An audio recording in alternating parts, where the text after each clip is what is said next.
안녕하세요. 결혼한 지 8년 차의 40대 워킹맘입니다. 오늘 제가 이렇게 찾아온 이유는 뻔뻔하기 짝이 없는 시부모님 이야기를 하기 위해서예요. 이번 일로 인해 남편에 대한 제 마음도 많이 식어서 이혼도 생각을 안 했던 건 아닌데 남편이 싹싹 빌면서 이혼은 못한다고 매달리는 거예요. 그리고 친정부모님도 아무리 여자가 능력이 있다고 해도 남편 없이 애를 혼자 키운다는 게 쉬운 일은 아니라면서 일단은 당분간 남편에게 기회를 줘보라고 하시대요. 그래서 일단 이혼 자체는 보류 중이기는 한데 정말이지 어쩌다 저희가 이 지경이 된 걸까요? 남편하고는 지인의 소개로 만났습니다. 당시 저는 온라인으로 의류 쇼핑몰을 운영 중이었고 남편은 중견기업을 다니는 회사원이었어요. 서로 첫 만남부터 호감을 느껴서 두세 번 데이트하고 바로 사귀는 사이가 되었지요.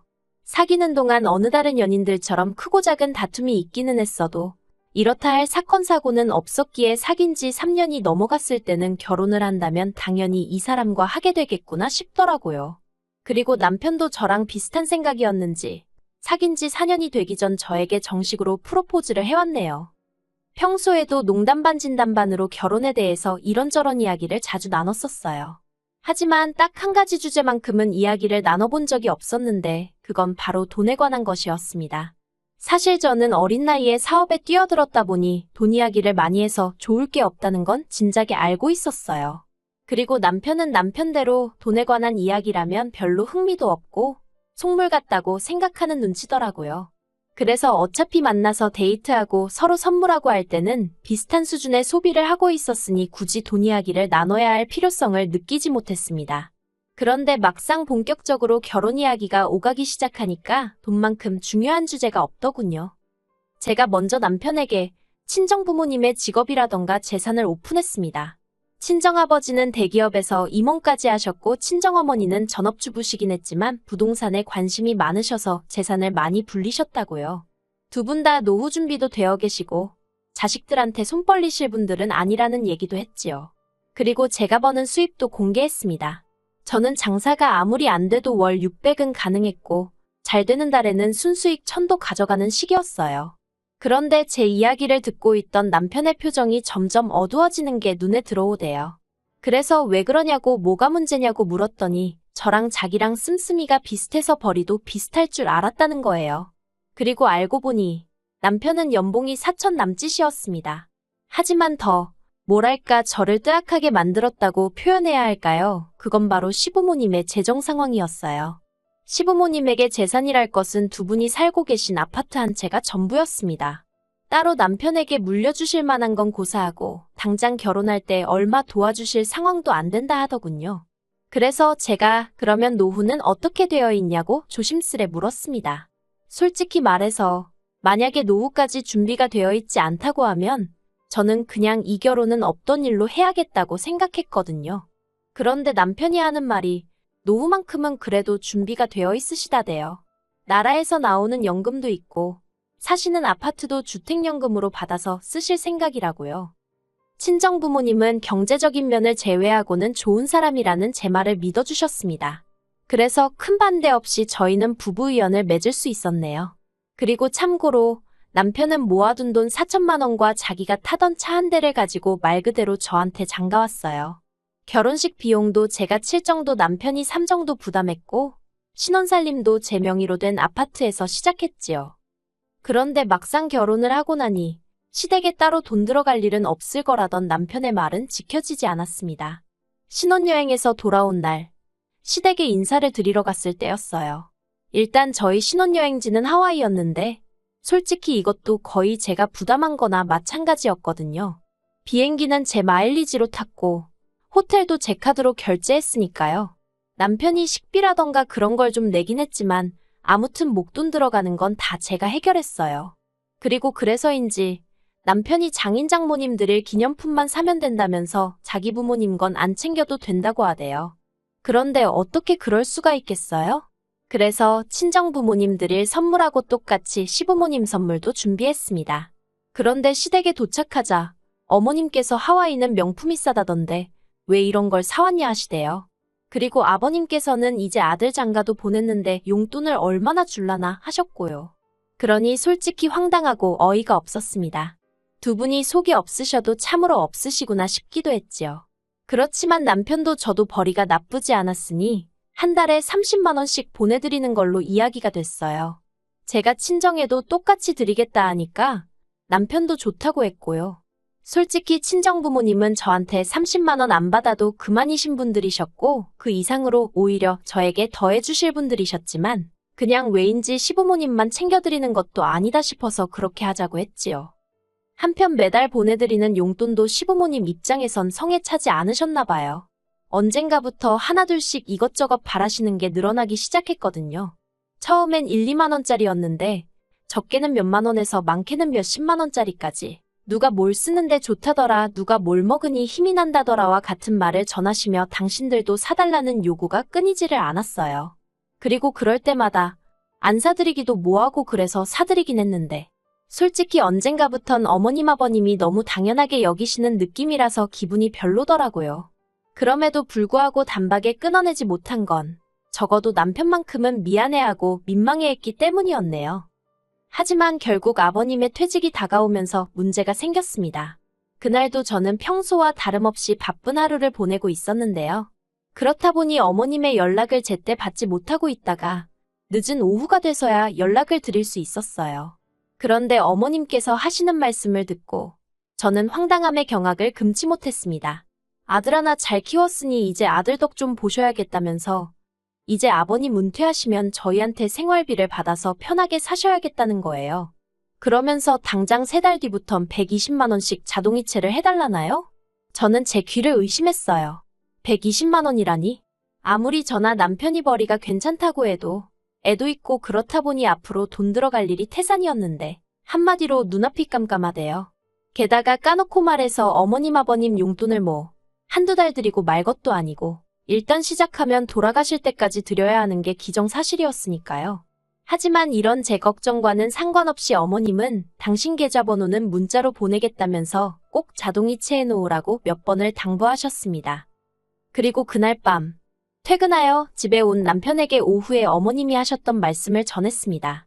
남편더러 알고 있었냐니까 자기도 전혀 몰랐다면서 당혹스러움을 감추지 못하대요. 그래서 제가 남편더러 시댁에 120만 원을 드리면 친정에도 120만 원을 드려야 하고 그러면 총 240만 원이다.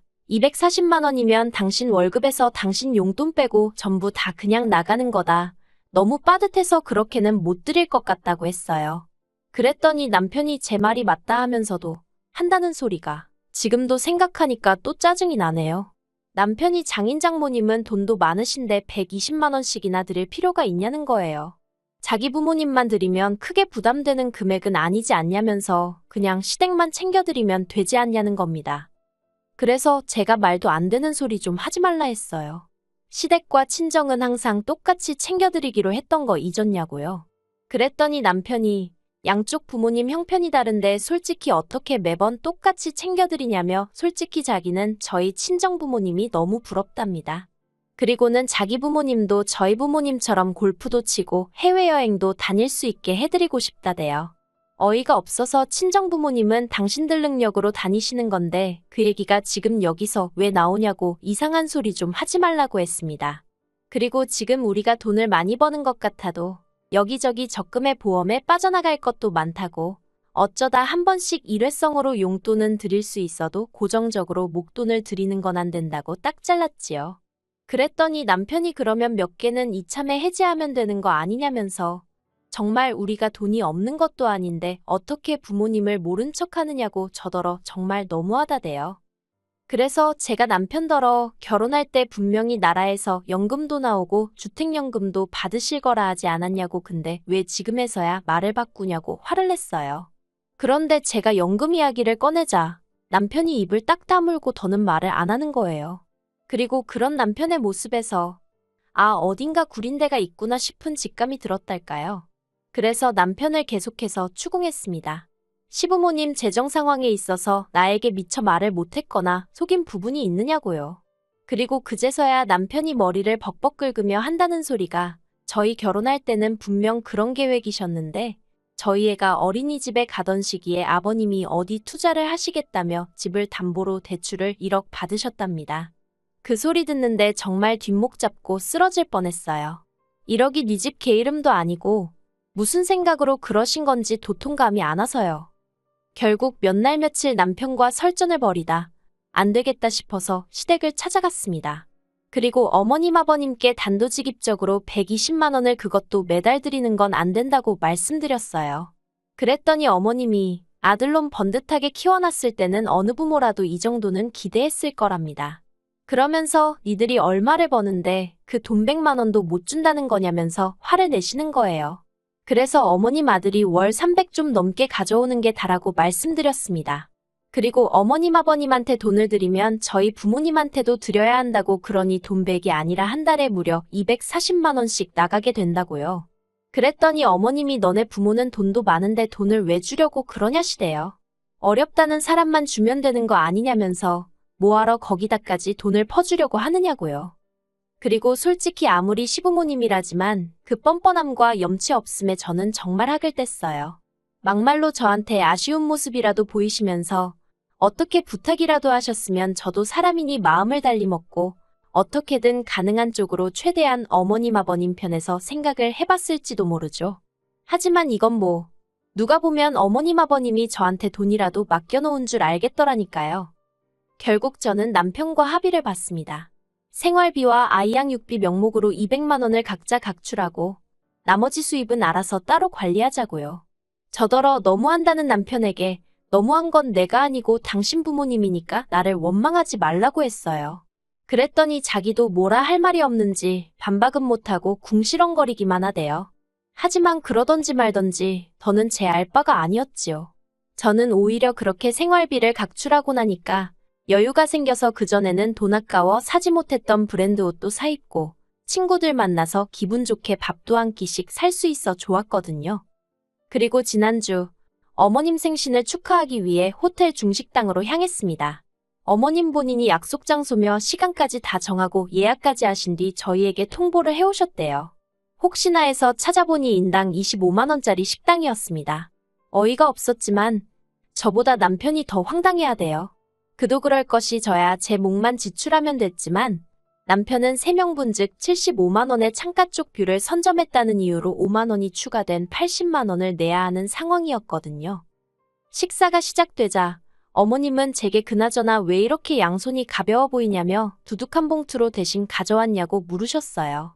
그래서 제가 어머님께 남편에게 못 들으셨냐고 이제 양가 부모님 생신이라던가 명절은 각자 알아서 챙기기로 했다고 말씀드렸지요. 그리고는 남편더러 뭐 챙겨온 거 없냐고 웃으며 물었거든요. 그랬더니 남편이 저를 잠깐 노려보더니 주섬주섬 품 안에서 봉투 하나를 꺼내서 어머님께 드리더라고요. 그리고 저희 어머님의 전매 특허 앞에서 대놓고 봉투 열어보기를 선보이셨습니다. 그런데 어머님 안색이 갑자기 어두워지더니 이게 다냐며 짜증 섞인 목소리를 내셨어요. 그래서 얼만가 했더니 세상에 남편이 달랑 5만 원짜리 2장을 넣었던 모양입니다. 그러자 남편은 남편대로 돈이 없는데 어떡하냐며 짜증을 내더라고요. 그리고는 덧붙이기를 식당은 또 왜 이렇게 비싼 대로 했냐면서 이건 엄마 마음대로 정한 거니 엄마가 네 그러는 게 아니겠어요?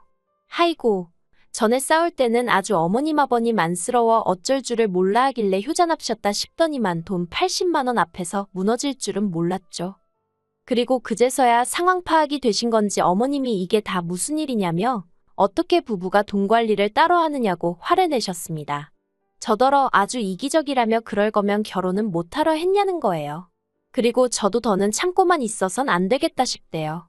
제가 어머님더러 저도 이럴 줄 알았으면 결혼 안 할 걸 그랬다고 그랬습니다. 그리고는 애만 아니면 어머님께 저 사람 돌려드리고 싶은 심정이라고 한마디 해버렸지요. 그리고 그렇게 집에 돌아오자 남편이 정말 언제까지 이럴 작정이냐입니다. 그래서 제가 남편더러 나는 누구처럼 공수표 날리고 그런 사람이 아닌 거 모르냐 했어요. 그리고는 오늘 어머님 아버님 태도를 보아하니 두 분이 달라지실 기미는 전혀 없어 보이고 당신하고 같이 살아서 나한테 득될 것도 없어 보인다 했습니다. 그랬더니 남편이 눈을 동그랗게 뜨더니 그게 무슨 소리냐며 설마 이혼하잔 소리냐며 그렇게는 못한대요.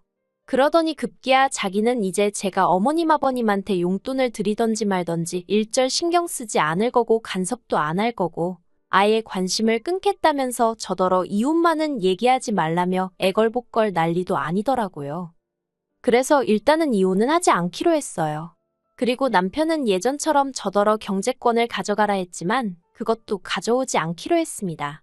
그저 당분간은 어머님 아버님한테는 어떻게 하는지, 저와 애한테는 어떻게 하는지, 돈 관리는 어떻게 하는지 전부 다 지켜보려고요. 한 1년쯤 두고 보고 영 글렀다 싶으면 그때는 정말 더는 기회고나 발이고 그냥 이혼할 생각입니다. 아, 그리고 어머님 아버님은 저더러 괘씸하네 어쩌네 하시며 난리셨는데 그래도 그건 남편이 나서서 해결했어요. 남편이 이러다 자기 이혼당하면 어쩔 거냐며 어머님한테 아주 생난리를 친 모양이더라고요. 진작에 중간에서 역할 좀 똑바로 하지. 뭐 지금이라도 일단은 정신을 좀 차린 것 같으니 다행이다 싶지만 그래도 두고 봐야겠지요. 그리고 어머님 아버님께는 죄송한 마음은 전혀 없습니다. 거진 10년간 저는 저대로 최선을 다했고 다른 집 며느리들하고 비교하셔도 어디 꿀릴 데 없이 잘했다고 생각하거든요. 그래서 지금 후회도 없고 오히려 홀가분할 뿐이네요.